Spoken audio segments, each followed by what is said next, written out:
پیریان راله او دلته کې ټول کور ته اور ولګاو، ټول کور یې ایره کو مکمل. دا اوس وګوره ښه، دا جانماز دی، دا جانماز دی، دا د وړو کپړې دي. بالکل بالکل. او نور کتابونه دي، اسکول کتابونه هم دي او قرآن مجیدونه هم دي، هغه پکې سوځېدلي دي. 5 قرآن مجیدونه دای مدرسو ته ځي ماشومان، د هغوی ټول قرآن مجیدونه هم پکې شهیدان شوي یار. ډېر بې انتها دغه واقعه ده. الله دې اسانه کړي، ورته دا اسانه کړي. زه دغه ځای له ورسېدم، وروسته نو یو هلک اواز راکړ اور ولګېدو، چې موږ داسې وکتل نو دا کچن چې کوم دی دا یو سره چاپه وه، لمبه وه، بېګا دا کمره سوځېدلې وه، غرمه دغه یو سوځېدو، 2 میاشتې مخکې دا یو دغه شو. نو بس دا سامان چې دی نو دا خو ټول ستاسو سترګو وړاندې دی او دا پروت دی. یو موټر چې دی نو دا په واشنګ ماشین کې په 16,000 روپۍ دی یا په 17,000 روپۍ ورته چا راوړی دی، دا په هغې کې بچ شوی دی. دا هم داسې بچ شوی دی. تاسو وګورئ کتونکو، هغه اوسپنې هم ویلي شوې ده، وګورئ. بسم الله الرحمن الرحیم. السلام علیکم ملګرو. پیریان راله او دلته کې ټول کور ته اور ولګاو، ټول کور یې ایره کو مکمل. دا واقعه نن نه یو 2 میاشتې مخکې هم راغلی و په همدې کور کې. په هغه ټایم کې دغه کمره سوځولې وه، اوس ټول کور کې داسې ذره سیز هم نه دی پرېښی. د عنایت بای سره دا واقعه راځي بار بار. نو دنه لږ شانتې اول تپوس کوو چې دا واقعه بیا څنګه راله، په څه وجه باندې دا راله، د دې وجوهات څه دي، او بیا پې یو څو خبرې موږ هم کوو. نو السلام علیکم. وعلیکم السلام. څنګه حال دی عنایت بای؟ ښه خیر شکر. عنایت بای دا واقعه خو مخکې هم راغلی وه که نه، نو بیا څنګه راله؟ څومره وخت مخکې راغلی و؟ دا اوس څه د وجې راله؟ پیله چې کوم دی 2 میاشتې مخکې راغلی وه، تقریبا 17 سپتمبر او اوس چې پرون دغه شی و. پیله هم چې دی نو دلته انار بوټی و، د هغې د وجې شي و، او اوس چې کوم دی نو پرون د اتوار ورځ وه، نو ما هغه انار بوټی ولړولو، منډه مې وباسلو، وی صفایي وفایي به وکړو، ځکه کنسټرکشن کار به پکې شروع کړو. نو خښته مخته راله چې هغه شتې وه که نه لږه ډېره، نو ما یې ځه کار به پکې شروع کړو. نو هغه چې ما وباسلو نو پرون مازدیګر نه دا اور لګېدل شروع شو. اول په بړستن باندې ولګېدو، نو هغه مو مړ کړو. بیا چې دی نو دغه ماسختن ټایم و کمره کې لګېدلی و، دغه کمره وسوځېده، او نن ماسپښین چې دی نو دا دخوا کچن دی، دې کې اور لګېدلی و. تاسو په موقع وئ؟ دا موږ نو پرون ماسختن چې دی دکان ټایم و، دکان ته ځم سیکنډ ټایم، او نن چې دی سهار نه چې دی دغه ته تللی وم، سکول ته تللی وم. نو په موقع څوک و چې اور لګېدل ته؟ موقع باندې پرون چې کوم دی نو یو ماما زوی مې و پرون، او نن چې کوم دی نو دی و. نو د کاکا سره هم یو څو خبرې کوو. السلام علیکم. وعلیکم السلام. څنګه حال دی کاکا؟ ښه الله دې خیر وکړي. کاکا څنګه تاسو وایي دلته په موقع اوس چې اور لګېدو؟ زه بېګا خدای ما ته رینګ وکړو چې انکل دغسې کار شوی، اور لګېدلی دی او مونږ هر څه وسوځېدل. خو بیا زه بیمار سړی یم، نو زه د شپې نه تګ کولی شم نه راتلی شم. نو بیا سهار رالم، نو سهار رالم دا چې مونږ کوم ځای ولاړو په دې ځای زه ناست وم، او ما سره مور هم راغلې وه چې هم ډېره خفه وې، ما بوزه. نو موږ راغلي وو دلته کې ناست وو. زه دغه ځای له ورسېدم، وروسته نو یو هلک اواز راکړ اور ولګېدو، چې مونږ داسې وکتل نو دا کچن چې کوم دی دا یو سره چاپه وه، لمبه وه. نو بس بیا رالو، نو بس د هلکان هم شول، زه هم شوم، نو مړ کولو مو، خو بس زه مو مړ کړو. هغه چې کوم سامان و نو هغه مو ټول ردي کړو، ولې ټول وسوځېدو، او د مړ کېدو دغه نه و. بس سهار څه متبار راوشول، نو بس اور مو مړ کړو په اوبو او په دغه، او بس دغه نسخه نه شو. بېګا دا کمره سوځېدلې وه، غرمه دغه یو سوځېدو، 2 میاشتې مخکې دا یو دغه شو. نو بس دا سامان چې دی نو دا خو ټول ستاسو سترګو وړاندې دی، او دا پروت دی چې د استعمال پکې ګیلاس قدرې نه، پیاله نه، بستره نه، بوتلوپټن نه.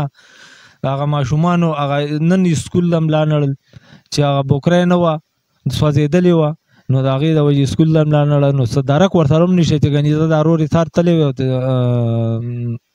یو بوکری ورته راځغلولی وی، او هغه سکول له رخصت کړی، نور خو حالات هم دغسې خرابې. هغې ماشومې سره وختي راله وي انکل ما سره 1,000 روپۍ په هغه المارۍ کې میښې وي، هغه مو سوځېدې، هغه مو سوځېدې که نه. نو یا به ورته چا خو تا به ورکړي یا چا ورکړي وي. ښه دا 2 بکسې دا پرتې دي، دا ورته چا واخېستې وي، دې کې جامې ولې سنو اړوندې سوځېدلي وو، نو هغه دغه دي تورې دي. دلته کې دا واشنګ ماشین دی، دننه دلته پروت و، دغه موټر پروت دی، حاجي صاحب موټر ته موټر پروت دی، هغه صرف اوسپنه ده، نو هغه بچ شوی. هغه موټر راوړئ. دا تاسو وګورئ که نه، دا یو موټر چې دی نو دا په واشنګ ماشین کې په 16,000 روپۍ دی یا په 17,000 روپۍ ورته چا راوړی دی دا په هغې کې بچ شوی دی دا هم داسې بچ شوی دی تاسو وګورئ کتونکو هغه اوسپنې هم ویلي شوی دا وګورئ ښه نو څه ووایو کاکا تاسو څه وایي دی بس موږ څه وایو بس دا مخامخ حالات دي الله دې اسانه کړي فکر دا دې په اسانه کړي او چې چا څه توفیق رسي نو هغه چې نو او دما یې دغه یو دې څه بندیش کولی شي چې ورسره امداد وکړي او دغه وکړي او جاني او مالي دواړه امداد ورسره پکار دی ډېر بې انتها دغه واقعه ده الله دې اسانه کړي ورته دا اسانه کړي الله یې په خپل رحم وکړي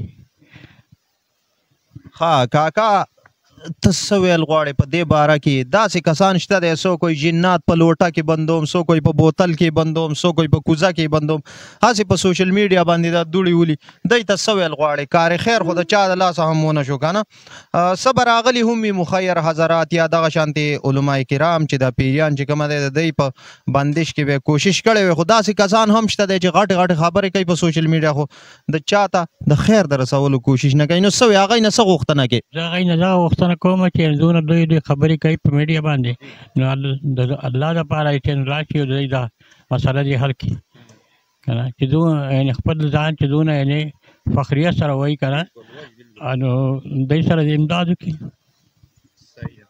ښه کاکا نو په دې کور کې خو څه پاتې هم نه دي که نه تاسو راځئ کیمرامین صاحب تاسو راشئ دی خو لږ دا ګورو که نه مخکې چې دلته کې څه دي دا وګورئ بس هغه لرګی هم د سوځېدو نه هم ختم شوی دی ولې ایره شوی دی داسې وګورئ تاسو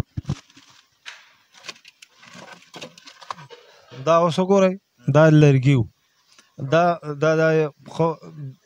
دغه شوي دا تانبې دي دننه داسې تاسو راشئ کیمرامین صاحب دا وګورئ دا ماشین پکې لږ تاسو وګورئ یار دا وګورئ دا کم انصاف دی والله دا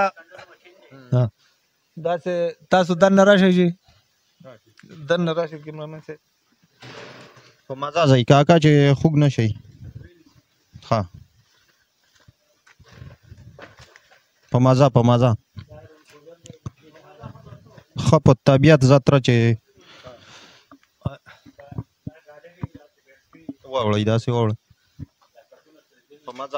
په مزه سلو ځئ دا اوس وګوره دا اوس وګوره باکسره که نه نو دې کې خو بس وو که نه دا وګوره دا غونډ دا چې بالکل کپړې دي پکې د زنانه او د ماشومانو کپړې دي وګوره یار دا وګوره دا پکې دا وګورئ استغفرالله هغه جانماز تاسو وګورئ یار هم پکې شی دی خوا حاجي صاحب دی خوا راشئ په مزه راشئ درزو نه کړئ لکه مونږ مسلمانان یو الحمدلله په کور کې قرآن مجید او جانماز ساتو دا اوس وګوره ښه دا جانماز دی دا د وړو کپړې دي بالکل دې کې به مطلب دا دی چې بس ټول د ضرورت سامانونه دي دا وګوره هر څه ایرې دغه غټه بکسه ده دې کې به بالښت یا کمبل یا بړستن څه به وو هم ختم دا وګوره حاجي صاحب دغه تولایي ورته لږ اوچته کته وګوره نه دا وګورئ تاسو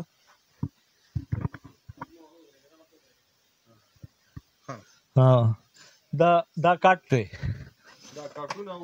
دا اوس مثال دا کټ دی نو دې کې سره بسو یا به بونو یا به پټه وه څه به د ختم په دې چې عجبه سو دا د دنیا لوښي او دی وایي چې قرآن مجیدونه او که نه هغه پراته دي او نور کتابونه د سکول کتابونه هم دي او قرآن مجیدونه هم دي هغه پکې سوځېدلي دي پنځه شپږ قرآن مجیدونه دی مدرسو ته ځي ماشومان د هغوی ټول قرآن مجیدونه هم پکې شهیدان شوي یار ډېر زیاتی دی سره شوی دی خو دا په موږ او تاسو باندې هم یو امتحان دی چې موږ دی سره نن څومره امداد دا دی د خوراک دغه دی کاسې دي پلیټونه دي نه دا څیزونه جوړ شوي نو دې کې خو اوس هغه خبره دا خو د خوراک نه وتېري دا خو د غورځولو شول دی سره لکه یو کاسه نشته چې دی پکې ترکاري وخوري ګیلاس نشته چې پکې اوبه وڅکي پیاله نشته چې پکې چای وڅکي نو بس دغه حالات دی د غریبانانو زه هم که بد دی سره د